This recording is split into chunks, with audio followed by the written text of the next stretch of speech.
तुला शिकवीन चांगलाच धडा या मालिकेच्या 7 फेब्रुवारीच्या भागात आपण पाहणार आहोत. अधिपती अक्षराला म्हणतो की मास्तरीणबाई थांबवा हे सगळं, बस झालं आता.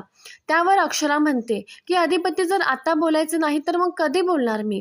आणि त्यावर भुवनेश्वरी सुद्धा म्हणते की अधिपती थांबा, त्यांना जे काही बोलायचं ते बोलू द्या.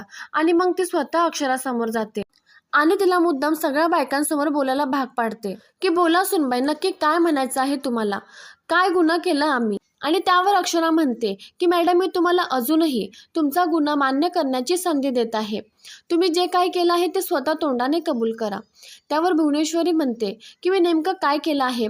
अक्षरा तिला म्हणते की मॅडम, तुम्ही फुल पगारा सरांना भेटण्यासाठी गेला होता की नाही. त्यावर भुवनेश्वरी म्हणते की आम्ही कामानिमित्त अनेक लोकांना भेटत असतो, कदाचित आमची त्यांच्यासोबतही भेट झाली असावी. त्यावर अक्षरा म्हणते की ज्या दिवशी त्यांचा राजीनामा आला त्याच्या आदल्याच दिवशी तुम्ही त्यांच्या घरी जाऊन आला की नाही.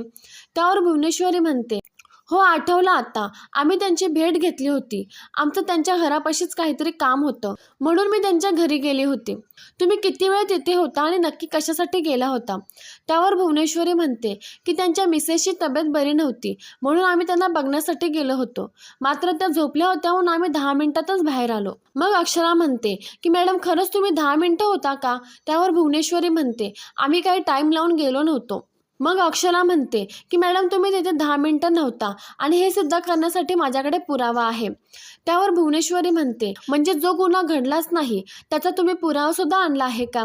त्यावर अक्षरा म्हणते गुन्हा घडला आहे मॅडम आणि तो तुम्ही घडवला आहे. आणि मग ती रागानेच बाहेर जाते आणि सुमनताईंना घेऊन येते. अधिपती आणि भुवनेश्वरी तिला विचारतात की ही बाई कोण आहे.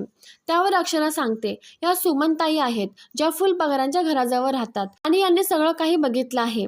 मग भुवनेश्वरी सुमनताईंजवळ जाते आणि तिला विचारते की बोला, तुम्ही नक्की काय बघितलं आहे आणि खरोखर सांगा. भुवनेश्वरीच्या अशा बोलण्याने कुसुमताई अधिकच घाबरतात. मग अक्षरा त्यांना म्हणते की प्लीज तुम्ही घाबरू नका, जे काही बघितलं असेल ते खरं खरं सांगा. मग सुमनताई म्हणतात की त्या दिवशी याच मॅडम फुल पगारे सरांच्या घरी आल्या होत्या. त्या मोठ्या गाडीतून आल्या होत्या आणि मग सरांच्या घरात गेल्या, अर्ध्या तासाने बाहेर आल्या. त्यावर भुवनेश्वरी म्हणते बस एवढंच का. सुमनताई हो म्हणतात.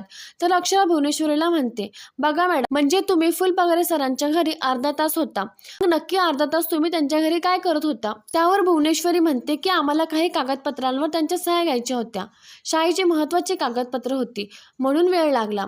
त्यावर अक्षरा म्हणते फक्त सह्या घ्यायला अर्धा तास. त्यावर भुवनेश्वरी म्हणते की तुम्हाला तर माहितीच आहे फुल पगारे सर कसे आहेत, ते एक एक कागदपत्र नीट वाचतात आणि मग सह्या करतात. त्यावर अक्षरा म्हणते की सध्या तरी तुमचा शाळेच्या कारभाराशी कोणताही संबंध नाही, मग तुम्ही कोणते कागदपत्र घेऊन गेला होता.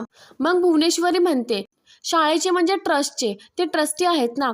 मग त्यावर अक्षरा म्हणते मॅडम, तुम्हाला नक्की काय बोलायचंय ते आधी ठरवा, शाळेचे की ट्रस्टचे, कारण तुमच्या बोलण्याचा काही संबंध लागत नाहीये. आणि असं तेव्हाच होतं जेव्हा माणूस खोटं बोलतो. त्यावर भुवनेश्वरी म्हणते म्हणजे आता तुमचा यावर सुद्धा विश्वास नाहीये का. खोटे बोलते म्हणून तुम्ही मला शाळेतल्या मुलांप्रमाणे घराबाहेर अंगठे धरून उभे करणार आहात का. अजून किती वेळ तुम्ही पोलिसांसारखी चौकशी करणार आहात. त्यावर अक्षरा म्हणते की मी तुम्हाला वेळ दिला होता तुमचा गुन्हा स्वतःहून कबूल करण्यासाठी, मात्र तुम्ही संधी गमावली. आता तुमची चौकशी मी नाही तर तेच करतील. आणि मग त्यानंतर ती बाहेर जाऊन पोलिसांना घेऊन येते.